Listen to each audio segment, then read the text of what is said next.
नमस्कार, आप सभी देख रहे हैं न्यूज कैपिटल एक्सप्रेस। मैं हूं आपके साथ अंजलि त्यागी। आए रुक करते हैं आज की तमाम बड़ी खबरों की ओर। खेल के मैदानों का व्यवसायीकरण रोके सरकार। संयुक्त संघर्ष मोर्चा के प्रदेश अध्यक्ष ने कहा, अगर सेंट्रल लाइब्रेरी की अनुमति निरस्त नहीं तो लाल परेड ग्राउंड पर बाजार लगाने की अनुमति दे सरकार। वहीं करेंगे मुख्यमंत्री मोहन यादव से शिकायत। सौंपा कलेक्टर को जन सुनवाई में आवेदन कार्रवाई की मांग।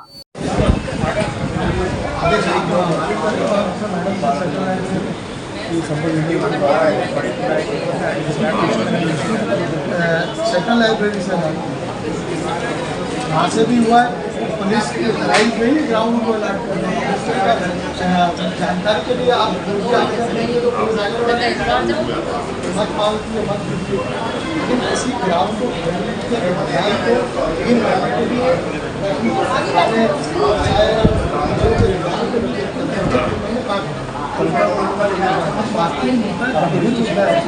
इसलिए मैं फोटो आपकी फोटो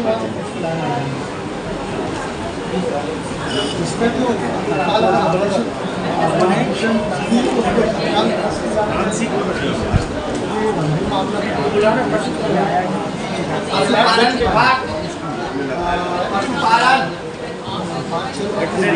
सर, क्या महत्वपूर्ण विषय लेकर आज कलेक्टर ऑफिस में आप हाजिर हुए हैं?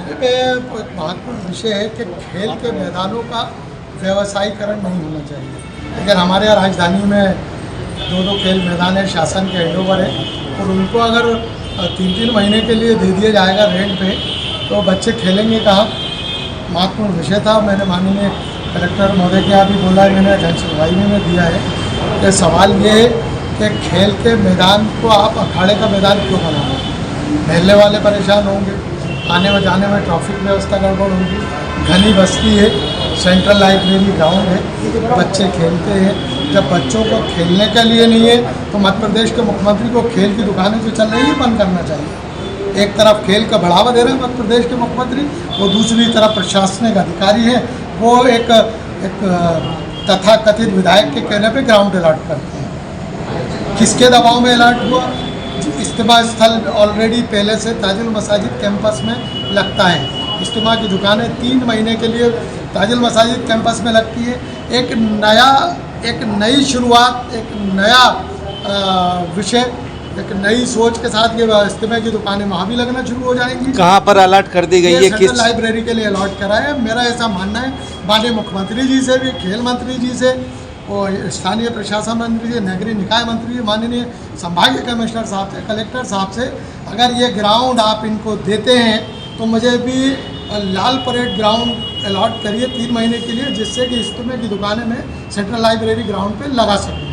मैं आपके चैनलों के माध्यम से मांग करता हूँ, अविलंब अगर निरस्त नहीं किया गया तो मैं भी आवेदन कल आकर करूँगा। मुझे भी सेंट्रल लाइब्रेरी जब एक विधायक के कहने से इनको अलॉट हो सकता है तो मैं भी किसी विधायक से लिखवा कर लाऊँगा। लाल परेड ग्राउंड मुझे अलॉट कराइए 3 महीने के लिए, मैं भी लोगों को रोज़गार दूंगा, दुकानें अलॉट करूँगा, काटूँगा दुकानें ग्राउंड में, 3 महीने बाद ग्राउंड को लेवल करके वापस दे दूँगा। आज आपने प्रशासनिक अधिकारी चर्चा हुई है, क्या चर्चा हुई? गंभीर मामला है। आपको आप एसडीएम साहब ने भी, अभी एडीएम साहब ने भी बात करी सबसे, माननीय कलेक्टर साहब के यहाँ गया तो उनने भी गंभीर मामला, उन्होंने कहा कि एक कॉपी मुझे दिए, और टीएल मीटिंग पर रख दिया है उन्होंने कि इस पर गंभीर विषय, इस पर हम लोग विचार करेंगे। खेल के मैदानों को हम नहीं चाहते अखाड़ा, राजनीति का सियासत का अखाड़ा बने। जो खेल जो कराते थे उनको तो बाहर कर दिया आपने, जो ग्राउंड की देखरेख करते थे वो बाहर है, और दलाल और प्रशासन में बैठे हुए दलाल वो अंदर आ गए। अब वो किसको ग्राउंड दिया जाएगा, किसको नहीं दिया जाएगा, ये तय करने वाले ये लोग कौन होते हैं? जनहित का मुद्दा है, जनता का विषय है। अगर मेरी मांग 3 से 4 दिन में अगर नहीं करी तो मैं मध्य प्रदेश के मुख्यमंत्री की ओर, बच्चों को लेकर, खेलने वाले बच्चों को लेकर मध्य प्रदेश के मुख्यमंत्री के आवास की ओर रवाना होगा। पूर्व मुख्यमंत्री उमा भारती का कुछ दिनों पहले एक वीडियो सोशल मीडिया पर काफी वायरल हुआ था, जिसमें ये दिखाया गया था कि महिला आईपीएस उनके घर में नौकरानी बनकर गई और उन्हें कुछ लोगों से पैसे लेते रंगे हाथों पकड़ा। पूर्व मुख्यमंत्री उमा भारती का कुछ दिन पहले एक वीडियो सोशल मीडिया पर वायरल हुआ था, जिसमें ये दिखाया गया था कि महिला आईपीएस उनके घर में नौकरानी बनकर गई और उन्हें कुछ लोगों से पैसे लेते रंगे हाथों पकड़ा। इस वीडियो को एडिट कर अपलोड करने वाले आरोपी को भोपाल क्राइम ब्रांच ने गिरफ्तार कर लिया है। आरोपी का नाम शाकिर खान है। 20 वर्षीय शाकिर खान खंडवा के लहाड़पुर तहसील का रहने वाला है और बीए सेकेंड ईयर का छात्र है। मामले में एफआईआर दर्ज करने के बाद पुलिस ने आरोपी शाकिर को खंडवा से गिरफ्तार किया है। पुलिस की पूछताछ में आरोपी ने बताया कि वो पैसे कमाने के लिए नेताओं और आईपीएस अधिकारियों समेत बड़ी हस्तियों के वीडियो बनाकर सोशल मीडिया पर अपलोड करता है। उसके वीडियो को जितने लाइक और व्यूज मिलते हैं उतनी ही उसी की कमाई होती है। वो पिछले 6 महीने से ये काम कर रहा है और अब तक 300 से ज्यादा वीडियो वो एडिट कर सोशल मीडिया पर अपलोड कर चुका है। आरोपी ने कई और बड़ी हस्तियों के भी वीडियो बनाकर अपलोड किए हैं। कुछ दिन पहले पूर्व मुख्यमंत्री उमा भारती का जब वीडियो एडिट कर आरोपी ने सोशल मीडिया पर अपलोड किया था, तब उमा भारती के ओएसडी ने मामले में क्राइम ब्रांच को शिकायत की थी, जिसके बाद क्राइम ब्रांच ने आरोपी को गिरफ्तार किया है। सर, एक भोपाल पुलिस कमिश्नर हरिनारायण चारी मिश्र जी की फर्जी फेसबुक आईडी वगैरह एक जांच ने बनाई, क्या मामला है?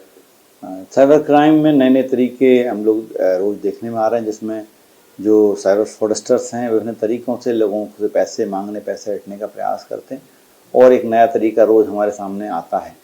इसमें एक जो सोशल मीडिया पर जो प्रोफाइल्स होती हैं, जो लोग इन्फ्लुएंस वाले होते हैं या जिनके लोगों के फॉलोअर्स बहुत अधिक होते हैं, इनकी कई जो कॉपी करके उनकी प्रोफाइल बना ली जाती है और उससे लोगों से छोटा मोटा अमाउंट मांगा जाता है। इस संबंध में भोपाल पुलिस को भी शिकायत प्राप्त हुई थी कि कमिश्नर के नाम से इन्होंने कुछ फेक आईडीज बनाई है। हम आईडी को हमने ब्लॉक करवा दिए गए हैं। आगे हम लोग इसकी पड़ताल कर रहे हैं और हमें उम्मीद है कि जल्दी हम इस संबंध में जो संदिग्ध है या आरोपी है उसके तक पहुंच जाएंगे। उसके बाद हम इसमें कार्रवाई करेंगे। इस पर एक मैसेज भी उन्होंने डाला था कि आरटीएफ के अधिकारी का फर्नीचर और इलेक्ट्रॉनिक सामान को बेचना है सबसे लागू। देखिए, ये सब चीज़ें जो ऑनलाइन आपको कई पैसे लेने के लिए जो भी आपसे कम्युनिकेशन किया जाता है, प्रारंभिक तौर पर ये कम्युनिकेशन फ्रॉड ही होता है, फर्जी होता है, लुभावना होता है, ताकि लोग आसानी से विश्वास कर सकें, उसमें पेमेंट डाल सकें। और सोशल मीडिया पर करोड़ों प्रोफाइलें हैं, इसमें कोई व्यक्ति कभी भी किसी की प्रोफाइल बना देता है। इसका पता तभी चलता है जब कोई इस संबंध में सूचना या जानकारी आती है कि प्रोफाइल बना ली गई है। तो इस तरह के जो पुलिस के नाम से, अफसरों के नाम से या अन्य एजेंसी जो होती है उनके नाम से फ़ोटो डालकर ही लोगों को विश्वास में लिया जाता, ताकि वो लोग आसानी से पैसा डाल सकें। कुछ इसका पता कैसे चला सर फर्जी? इसमें फरियादी द्वारा कंप्लेंट की गई थी। उसको जब ये समझ में आया कि जो प्रोफाइल है उसमें फ़ोटो लगा रखा है वो गलत है, तो उस तरह उसने शिकायत की है और हम लोगों ने इस पर आगे एक पड़ताल कर रहे हैं। मध्य प्रदेश हाई कोर्ट ने लाइव स्ट्रीमिंग को लेकर बड़ा आदेश दिया है। चीफ जस्टिस की डिवीजन बेंच ने सोमवार को मामले पर सुनवाई करते हुए लाइव स्ट्रीमिंग को एडिट कर उसे सोशल मीडिया प्लेटफॉर्म पर अपलोड करने पर तत्काल प्रभाव से रोक लगा दी है। हाई कोर्ट में जनहित याचिका दमोह निवासी डॉक्टर विजय बजाज ने लगाई थी, जिस पर हाई कोर्ट ने गंभीरता दिखाई और केंद्र सरकार, राज्य सरकार और यूट्यूब को नोटिस जारी कर जवाब मांगा है। मामले पर अगली सुनवाई अब 3 सप्ताह बाद होगी। जी हां, जनहित याचिका पर चीफ जस्टिस सुरेश कुमार केत व जस्टिस विवेक जैन की एकलपीठ ने केंद्र सरकार के सूचना एवं प्रसारण मंत्रालय, राज्य सरकार, मेटा प्लेटफॉर्म्स, यूट्यूब, ट्विटर व अन्य को नोटिस जारी कर जवाब मांगा है। दमोह निवासी डॉक्टर विजय बजाज की ओर से अधिवक्ता मुकेश कुमार अग्रवाल व उत्कर्ष अग्रवाल ने पक्ष रखा। याचिकाकर्ता ने हाईकोर्ट को बताया कि मध्य प्रदेश हाईकोर्ट में न्यायालयीन प्रक्रिया की लाइव स्ट्रीमिंग के लिए कुछ नियम बनाए गए थे। इन नियमों में स्पष्ट प्रावधान है कि लाइव स्ट्रीमिंग के सभी कॉपीराइट हाईकोर्ट के पास है। इन नियमों के तहत किसी भी प्लेटफॉर्म पर लाइव स्ट्रीमिंग के उपयोग, शेयर, ट्रांसमिट या अपलोड करना प्रतिबंधित है। याचिकाकर्ताओं ने आरोप लगाया कि नियमों की धज्जियां उड़ाते हुए कई सोशल मीडिया प्लेटफॉर्म्स पर लाइव स्ट्रीमिंग की क्लिपिंग को एडिट करके अपलोड करके पैसा कमाया जा रहा है। इतना ही नहीं, इसके मीम्स, शॉर्ट्स बनाए जाते हैं और न्यायाधीशों, अधिवक्ताओं व शासकीय अधिकारियों पर अभद्र व आपत्तिजनक टिप्पणियां की जाती हैं। याचिका में मांग की गई है कि अब तक जिन भी लोगों ने हाईकोर्ट लाइव स्ट्रीमिंग का दुरुपयोग कर सोशल मीडिया के माध्यम से पैसा कमाया है, उनसे वसूली की जाए। जितनी भी क्लिपिंग सोशल मीडिया प्लेटफॉर्म पर अपलोड की गई है उन्हें तुरंत डिलीट किया जाए। जबलपुर से वाजिद खान की रिपोर्ट। डॉक्टर विजय बजाज, जो कि तहसील हटा जिला दमोह के रहने वाले हैं, उनके द्वारा एक जनहित याचिका दायर की गई। याचिका में उन्होंने इस तरह की प्रार्थना की गई है कि जो कि कोर्ट की लाइव स्ट्रीम वीडियोस का मिसयूज़ इलीगल तरीके से शेयर और एडिट किया जा रहा है यूट्यूब और बाकी सोशल मीडिया प्लेटफॉर्म्स के द्वारा, उस पर तुरंत कार्रवाई करते हुए स्थगन किया जाए और जितने भी यूट्यूब और ये सोशल मीडिया प्लेटफॉर्म्स हैं उनको रोका जाए कि इस तरीके से 2000 जो नियम बने हुए हैं लाइव स्ट्रीमिंग, एमपी हाईकोर्ट के लाइव स्ट्रीमिंग के संबंध में नियम का उल्लंघन जो करके जो वीडियोस जल रहे हैं उस पर रोक लगाने की मांग की गई। इस याचिका के तहत उन्होंने ये भी प्रार्थना की है कि जितना भी इलीगल तरीके से रेवेन्यू जनरेट किया जा रहा है यूट्यूब के चैनल्स के द्वारा और फेसबुक और जितने भी मेटा के प्लेटफॉर्म्स के अंतर्गत जितनी भी कंपनीज़ हैं, जैसे कि व्हाट्सएप हो गया, इंस्टाग्राम हो गया, टेलीग्राम हो गया, ये जितनी भी कंपनीज़ हैं इनके द्वारा जो मिसयूज़ करते हुए जितना भी रेवेन्यू जनरेट किया जा रहा है, वो सारा रेवेन्यू इनके कंपनी से किया जाए, इसकी रिकवरी की जाए। इसके साथ ही इनके अगेंस्ट स्ट्रिक्ट एक्शन, लीगल और पीनल एक्शन लेते हुए इनके अगेंस्ट कार्रवाई की जाए। इस लाइव स्ट्रीमिंग का इतिहास एमपी राज्य में बहुत ही नया इतिहास है। पहले 2021 में दो याचिका लगी गई 2 पत्रकार के द्वारा। उस याचिका के लंबित रहने के दौरान ई कोर्ट की कमेटी जो है हाई कोर्ट की, उन्होंने फैसला किया कि जितनी भी कोर्ट की प्रोसीडिंग्स है वो लाइव स्ट्रीम किया जाएगा। चूँकि ये फैसला कमेटी के द्वारा कर दिया गया था, तो वो पिटिशंस इन्फ्रक्शंस होते हुए वो डिस्पोज हो गई। उस पिटिशंस के डिस्पोज होने के बाद 2021 में लाइव स्ट्रीमिंग के रूल्स बने गए। रूल्स में बाकायदा लिखा गया है, जैसे रूल 11 है, उसमें लिखा गया है कि आप उसको इलीगल तरीके से ना कोई यूज़ करेगा, ना ही शेयर करेगा, ना एडिट करेगा। इस रूल के बाद कुछ रूल्स ऐसे भी हैं जिसमें 376 के मुकदमे, पॉक्सो संबंधी मुकदमे, जो सेंसिटिव मुकदमे हैं, जो 2 धर्म को लड़ाने की बात करते हैं, ऐसे मुकदमे के संबंध में कोई भी किसी टाइप का आप शेयर, यूज़, एडिट करके नहीं वो करेंगे।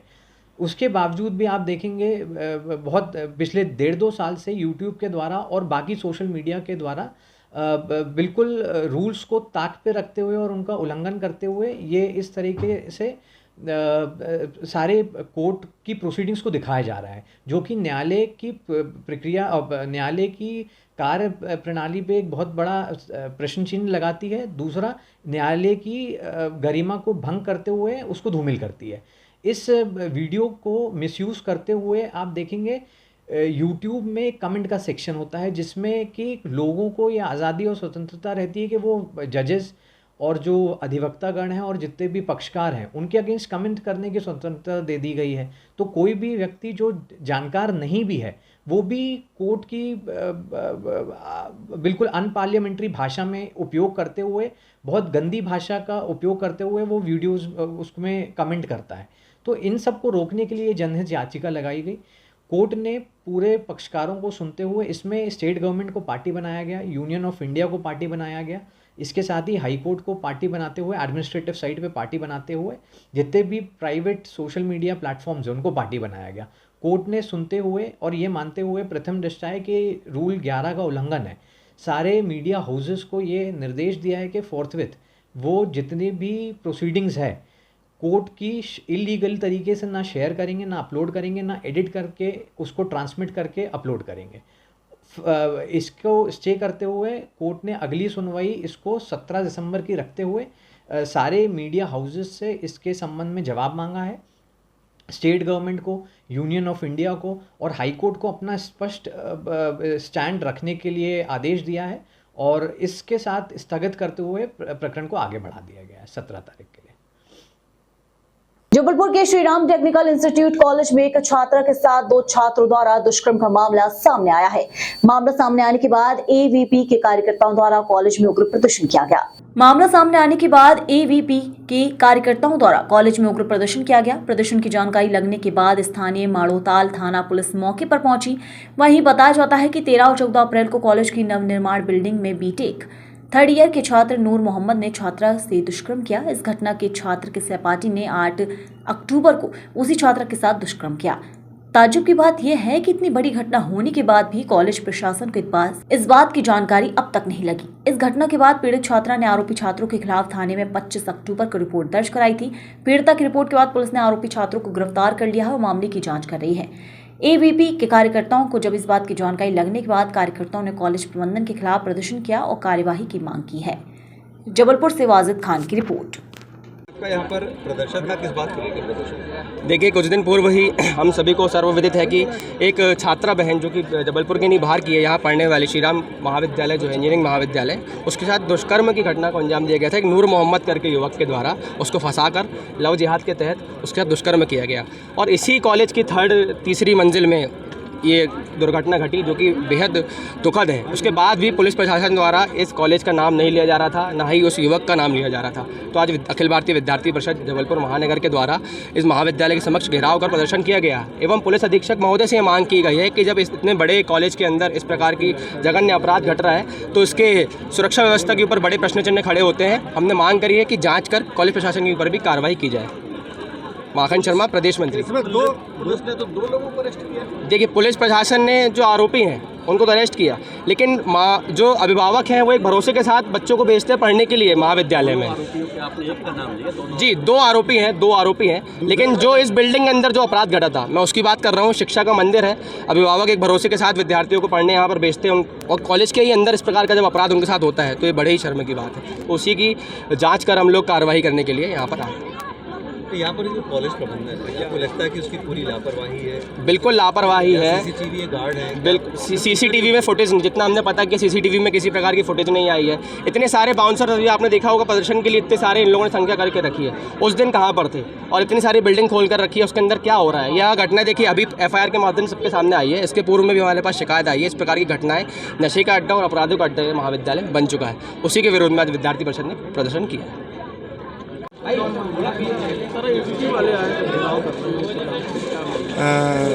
मड़ोताल क्षेत्र के श्री राम कॉलोनी में एक बालिका के साथ दुष्कर्म की शिकायत थाना मड़ोताल में 25 तारीख को दर्ज की गई थी, जिसमें उसके द्वारा बताया गया था कि अप्रैल माह में उसके साथ कॉलेज में इसके साथ पढ़ने वाले एक लड़के के द्वारा इसके साथ एक घटना घटित की गई थी। लिहाजा प्रथम सूचना पत्र दर्ज की जाकर वैधानिक कार्रवाई करते हुए 2 आरोपियों को गिरफ्तार किया गया था और उसी के संबंध में एक विरोध प्रदर्शन करने अखिल भारतीय विद्यार्थी परिषद के विद्यार्थी थाना मड़ोताल के श्री राम कॉलेज के बाहर इकट्ठा हुए हैं। घटना कहाँ की थी? घटना श्री राम कॉलेज कैंपस की बताई गई थी और एक निर्माणाधीन बिल्डिंग है, वहाँ पर एक घटना होना बताया गया है। 2 बार हुआ? हाँ, 13 अप्रैल और 14 अप्रैल की घटना यहाँ कॉलेज कैंपस में ये जो निर्माणाधीन बिल्डिंग है वहाँ पे एक आरोपी जो उसके साथी के द्वारा घटित की गई थी और इसके आरोपी के अन्य साथी के द्वारा एक स्थानीय एक होटल है वहाँ पर उसके साथ घटना घटित की गई थी 8 अक्टूबर को। इन दोनों ही घटनाओं के परिप्रेक्ष्य में फरियादिया के द्वारा रिपोर्ट दर्ज कराई गई। टाइम कैसे लग गया? नहीं, अब ये इस संबंध में तो पीड़िता ज़्यादा बेहतर बता सकती है कि उन किन परिस्थितियों के कारण वो उपस्थित नहीं आई थी, पर पुलिस के समक्ष जब भी ये मामला आया पुलिस के द्वारा वैधानिक कार्रवाई की गई। तारीख को ये शिकायत तो 25 तारीख को ये शिकायत दर्ज की गई, 25 अक्टूबर। ये मामला 25 तारीख को हमारे संज्ञान में आया है कि छात्रा द्वारा माड़ोताल थाने में इसकी रिपोर्ट दर्ज कराई गई है। इसका संज्ञान सीधे पुलिस के द्वारा हमारे पास मिला हुआ है और हमने कॉलेज प्रशासन ने पुलिस का पूरा सहयोग करते हुए छात्र का अरेस्ट कराया है। ये दोनों छात्र एक ही क्लास में बीटेक 3rd सेमेस्टर के छात्र हैं और साथ में पढ़ते थे और इसकी पूरी जानकारी अभी कॉलेज प्रशासन को नहीं दी गई थी और सीधे हमें पुलिस के द्वारा ही 25 तारीख को मिली है।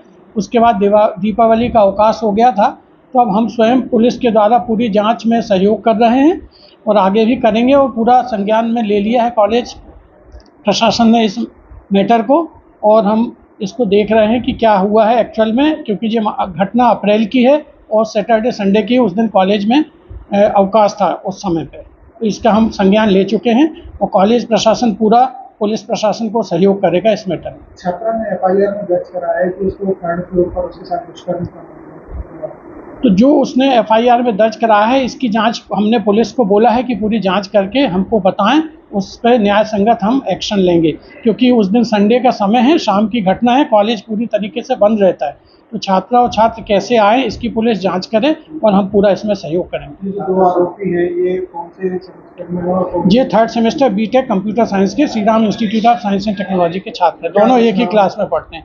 छात्र का नाम नूर मोहम्मद है, नूर इस्लाम। मैं doctor Yogesh Mohan Dubey, group director Shri Ram group. धन्यवाद। उप मुख्यमंत्री राजेंद्र शुक्ल ने कैबिनेट बैठक के निर्णयों की जानकारी दी। कैबिनेट में कई महत्वपूर्ण निर्णय लिए गए। 254 नए नगद उर्वरक विक्रय केंद्र को दी गई स्वीकृति, किसानों को नहीं होगी कोई परेशानी, लंबी लाइनों से अब मिलेगी राहत। सारणी में 830 मेगावाट की इकाइयों को डीकमीशन किया जाएगा, वहीं 660 मेगावाट का पावर प्लांट लगाया जाएगा। मेडिकल कॉलेज में असिस्टेंट प्रोफेसर की भर्ती सीमा 50 वर्ष की गई। एमपी पैरा मेडिकल काउंसिल के नियम जारी रहेंगे, भारत सरकार के रूल्स आने के बाद वे लागू होंगे। कोऑपरेटिव विभाग में IT का इंटीग्रेशन होगा, सोसाइटियों को चलाने में मिलेगी मदद। MP सिविल सेवा में महिलाओं को 33 की जगह मिलेगा 35% आरक्षण। वहीं रीवा समिट बहुत सफल रही है, 31,000 करोड़ के प्रस्ताव मिले, साथ ही 28,000 से अधिक रोजगार अब मिलेगा। गोवर्धन पूजन का आयोजन भी प्रदेश में धूमधाम से हुआ और साथ ही CM ने विभिन्न विभागों की भर्ती प्रक्रिया की जानकारी भी मांगी। 7 दिसंबर को नर्मदापुरम में रीजनल इन्वेस्टर समिट होगी, तैयारी के निर्देश जारी किए गए। 12 नवंबर को उज्जैन में कालिदास समारोह भव्य रूप से होगा, उपराष्ट्रपति होंगे उसमें शामिल। मध्य प्रदेश मंत्रिमंडल की बैठक संपन्न हुई डॉक्टर मोहन यादव जी की अध्यक्षता में, जिसमें कई महत्वपूर्ण निर्णय लिए गए हैं।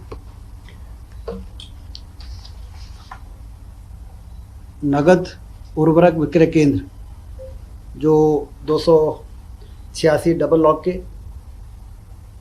विपणन समिति के 141, विपणन समिति के से संबंधित 121 जो केंद्र ऑलरेडी संचालित थे, उसमें 254 नगद नए उर्वरक विक्रय केंद्रों की स्वीकृति आज दी गई है, जिससे कि हम लोग हमेशा ये बातें आती थी कि लंबी लाइनें हैं, खाद खरीदने में किसानों को समय लग रहा है, परेशानी हो रही है।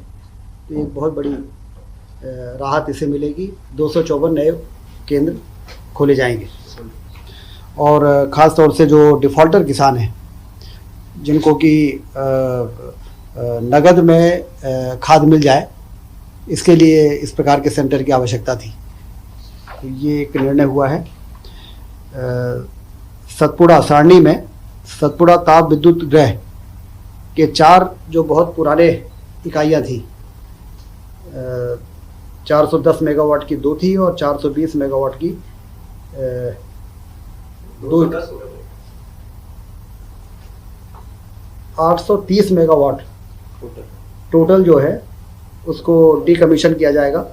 410 थे, वो 205 के 2 थे, 410 हो गए, और 210 के 2 थे जो 420 मेगावाट हो गए। तो इनको डीकमीशन करके और 660 मेगावाट जो क्रिटिकल थर्मल पावर प्लांट कहलाता है, सुपर क्रिटिकल, जो इफ़िशियंसी के मामले में सबसे बेहतर पावर प्लांट होते हैं, तो इसको रिप्लेस करके और 660 मेगावाट का पावर प्लांट लगाने की अनुमति दी गई। ये भी थर्मल का ही होगा? थर्मल ही है। कोल लिंकेज ऑलरेडी है, तो ये जो पुराने 40 साल पुराने हैं, जिनका PLF वगैरह बहुत कम हो जाता है, चलते चलते पुराने हो जाते हैं, सुपर क्रिटिकल में अलग से एलोकेशन की जरूरत नहीं पड़ेगी। अलग से एलोकेशन की जरूरत नहीं पड़ेगी? नहीं, कोल लिंकेज जो हमारा है उसी से ये पावर प्लांट लग जाएगा। मेडिकल कॉलेज में जो असिस्टेंट प्रोफेसरों की भर्ती की आयु सीमा 40 थी, उसको बढ़ा के 50 किया गया है, क्योंकि तेज़ी से मेडिकल कॉलेज खुल रहे हैं। और जो SR शिप करने की आयु सीमा है वो 45 है। SR शिप करने के बाद ही असिस्टेंट प्रोफेसर के लिए लोग अप्लाई कर पाते हैं, तो इसलिए 40 से 50 साल की आयु सीमा आज कैबिनेट ने बढ़ाई है, जिससे हमें असिस्टेंट प्रोफेसरों को मिलने की नियुक्ति में अब ज़्यादा आसानी हो जाएगी। पैरामेडिकल काउंसिल के जो अधिनियम भारत सरकार ने बनाए, उसके रूल्स अभी आ नहीं पाए हैं, इसलिए MP पैरामेडिकल काउंसिल के नियमों को एक बार फिर से यहाँ पर रिस्टेट किया गया है, जिससे कि हमारे 23-24 और 24-25 में एडमिशन और परीक्षाएं हम संचालित कर सकें। और जब भारत सरकार के रूल्स आ जाएंगे तो फिर उस रूल्स के आधार पर एडमिशन और परीक्षाएं हो सकेगी। तो ये भी एक महत्वपूर्ण निर्णय हुआ है पैरामेडिकल के क्षेत्र में। कोऑपरेटिव डिपार्टमेंट में जैसा कि आप सबको मालूम है कि पैक्स जो हमारी प्राथमिक सहकारी साख समितियां हैं, वो सारी की सारी कंप्यूटराइज हो चुकी हैं।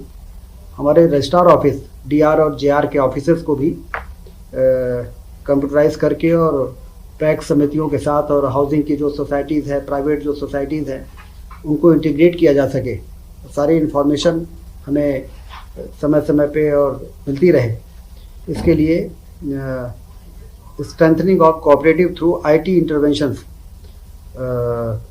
जिसमें 3.5 करोड़ 68 लाख रुपए खर्च होंगे। 60% भारत सरकार इसमें पैसा दे रही है और 40% स्टेट गवर्नमेंट लगाएगी, और इससे जो इंटीग्रेशन होगा आईटी का, उससे कोऑपरेटिव सोसाइटीज़ को चलाने में और उसकी मॉनिटरिंग में काफ़ी मदद मिलेगी।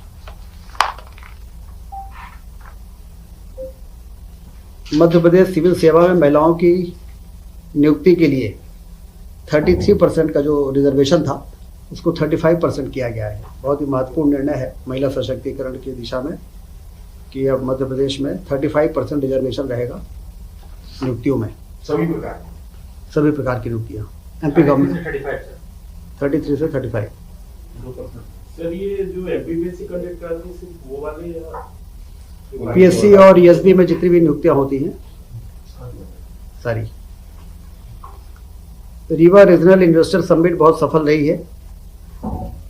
4000 से अधिक प्रतिभागियों ने भाग लिया था और 31,000 करोड़ के निवेश के प्रस्ताव दिए गए हैं। 28,000 से अधिक लोगों को इसमें रोजगार मिल सकेगा। गोवर्धन पूजा का भव्य आयोजन पूरे प्रदेश में हुआ है और 2 नवंबर को सांस्कृतिक विरासत और धरोहरों को सहेजने की दिशा में एक महत्वपूर्ण कदम के रूप में देखा जा रहा है। लोगों में काफ़ी उत्साह था इस पर। गोवर्धन पूजा में जिस प्रकार से सरकार में आगे बढ़ के और लोगों की परंपरागत इस पर्व को में शासन ने जिस प्रकार से सहभागिता की है, उससे लोगों में बहुत उत्साह रहा और गौ संरक्षण गौ संवर्धन की दिशा में भी काफ़ी इसको ताकत मिली है। 29 अक्टूबर को माननीय प्रधानमंत्री जी द्वारा virtually Neemuch Mandsaur Seoni medical college के उद्घाटन किए गए। जैसा आप सबको जानकारी है, ग्वालियर में मानसिक आरोग्यशाला, मंदसौर में कल्याण विभाग, राजस्व विभाग, स्कूल शिक्षा विभाग एवं वन विभागों के द्वारा पीएससी से भरे जाने वाले पदों की जानकारी की भी मुख्यमंत्री जी ने जानकारी मांगी है, क्योंकि बड़ी संख्या में पीएससी से कई विभागों में भर्तियों का प्रक्रिया चल रही है। 7 दिसंबर को नर्मदापुरम में रीजनल इन्वेस्टर समिट होने जा रही है। 7 दिसंबर को नर्मदापुरम संभाग के सभी जिलों के लोगों को निर्देश जारी हुए हैं। 12 नवंबर को कालिदास सम्मान समारोह उज्जैन में माननीय उपराष्ट्रपति जी के मुख्य आतिथ्य में होगा। इस कार्यक्रम को भव्य रूप से आयोजित करने के निर्देश दिए गए। कुल मिला के आज मध्य प्रदेश की कैबिनेट ने, जैसा कि आपने देखा कि चाहे वो स्वास्थ्य विभाग हो, चाहे वो सहकारिता विभाग हो, चाहे वो अन्य विभाग हो, महत्वपूर्ण निर्णय आज लिए हैं और मध्य प्रदेश तेजी के साथ अपने उन लक्ष्यों को प्राप्त करने के लिए आगे बढ़ रहा है, जिन लक्ष्यों को प्राप्त करके हम प्रदेश की आर्थिक स्थिति को भी मजबूत करना चाहते हैं और हिंदुस्तान में एक अग्रणी राज्य के रूप में स्थापित होना चाहते हैं।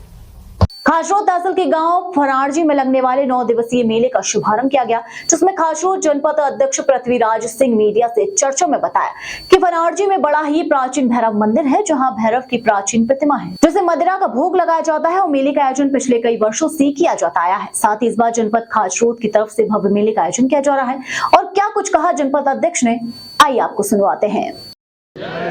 माता की भैरव जी महाराज के श्री चरणों में नमन, साड़ू माता के श्री चरणों में नमन।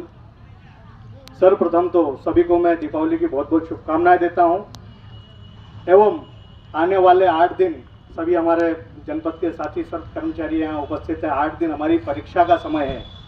पिछली बार जब हमने आयोजन किया था यहाँ पे मेले का तो निर्विघ्न संपन्न हुआ था। इस बार भी बाबा महाकाल से प्रार्थना करता हूँ कि ये जो हमारा मेला है निर्विघ्न संपन्न हो और जितने भी हमारे व्यापारी बंधु यहाँ आए हैं सभी खुश होकर यहाँ से जाएं, कोई समस्या कहीं पे उत्पन्न नहीं हो।